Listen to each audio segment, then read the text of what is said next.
Good morning student, आपका excellence mastermind में बहुत बहुत स्वागत है। आज हम मैथ का एक टॉपिक ले रहे हैं, एवरेज, औसत। तो आइए देखते हैं कि क्या है औसत और पढ़ते हैं इसके बारे में। औसत अगर हम देखें, मान लीजिए अगर छोटा सा एग्जांपल हम लेते हैं कि 5 बच्चे हैं, ए, बी, सी, डी और ई। इनके पास, किसी के पास 5 रुपए है, किसी के पास 10 रुपए है। मान लीजिए इसके पास भी 10 रुपए है, इसके पास 15 रुपए, उसके पास 5 रुपए।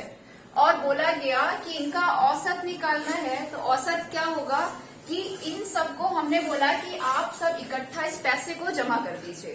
तो जब हमने इन सब पैसे को इकट्ठा जमा कर दिया तो कितना मिला हमें?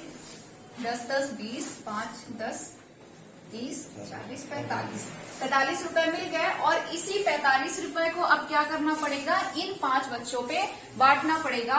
तो जब हम इन 5 बच्चों पे बांटते हैं तो हमें कितना रुपए मिलता है? 9 रुपए। मतलब कि हर एक बच्चे को 9 रुपए मिल रहे हैं। इसका मतलब क्या हुआ कि 9 हमारा औसत निकल के आया है। तो यहाँ से हम देखते हैं कि जो औसत है तो कुल संख्याओं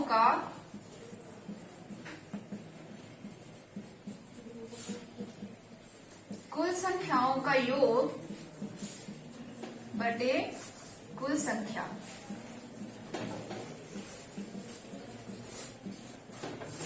क्या है? Sum of all number upon total number. ये क्या होता है? हमारा औसत होता है, एवरेज। आप लोगों को समझ में आया? मान लीजिए जैसे बच्चे हैं, या फिर हम कोई भी चीज ले लेते हैं, संख्या है 5 है, 10 है, 15 है, 5 है, और बोला गया कि इसका आप लोगों को औसत निकालना है। तो औसत मतलब क्या है? औसत ऐसा है कि जितने भी वहां पे जो सदस्य हैं उन सब में बराबर बराबर भागों में बंटना चाहिए।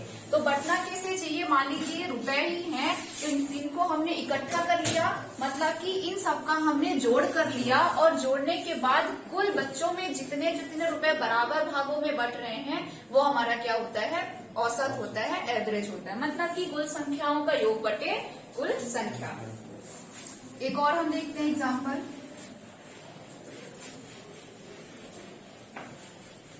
एक एग्जाम्पल को बच्चों दे दीजिए, करेंगे अब। फिर अगर आता है कि औसत निकालने के लिए, जैसे है 32, 39, 46,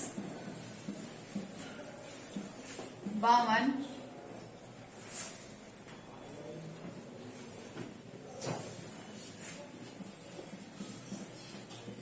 61 और 76।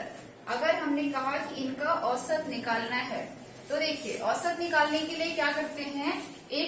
या तो हम इन संख्याओं का कुल योग करके बटे कुल संख्या कर दें, या तो हम एक छोटा सा कैसे ट्रिक है, जो क्या होता है, औसत एक चीज और ध्यान रखना है कि सबसे छोटी संख्या से छोटा नहीं होता और सबसे बड़ी संख्या से बड़ा नहीं होता। यहाँ पे सबसे छोटी संख्या क्या है? 32। मतलब कि जो हमारा औसत निकल के आएगा वो 32 से छोटा नहीं होगा। और सबसे बड़ी संख्या क्या है? 76। मतलब कि जो हमारा औसत निकल के आएगा वो 76 से बड़ा नहीं होगा। तो औसत इन्हीं के बीच में होगा। तो हम मान लेते हैं कि हमारी इनके बीच में हम एक कोई संख्या मान लेते हैं औसत। जैसे कि हमने माना कि 50 हमारा औसत है, ठीक है। 50 इन संख्याओं के बीच में, 32 से लेके 76। अब देखिए, जो हमने औसत माना है उसी से हमें इनकी तुलना करानी है। कैसे? कि 50 से 32 कम है। कितना कम है? 18 का कम है, ठीक। 50 से 39 कितने का कम है? 11 का कम है। 46 कितने का कम है? 4 का कम है।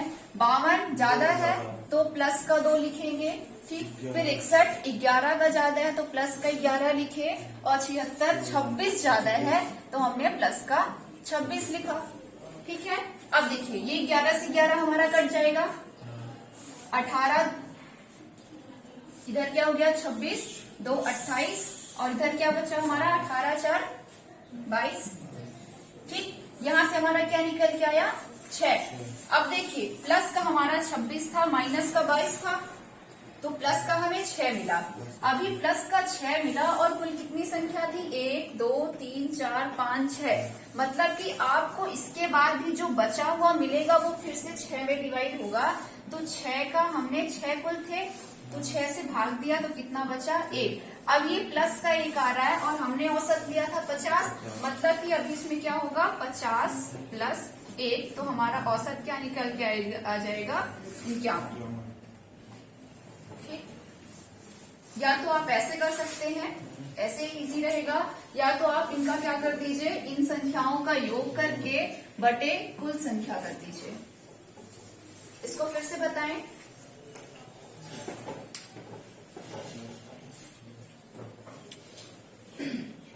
अगर हमारा मान लीजिए यहाँ पे माइनस का आता, ठीक है, अब ये प्लस का 1 आया था, अगर मान लीजिए माइनस का 1 आता तो हम क्या करते कि 50 में 1 हमारा घट जाता और हमारा औसत क्या आ जाता 49 आ जाता।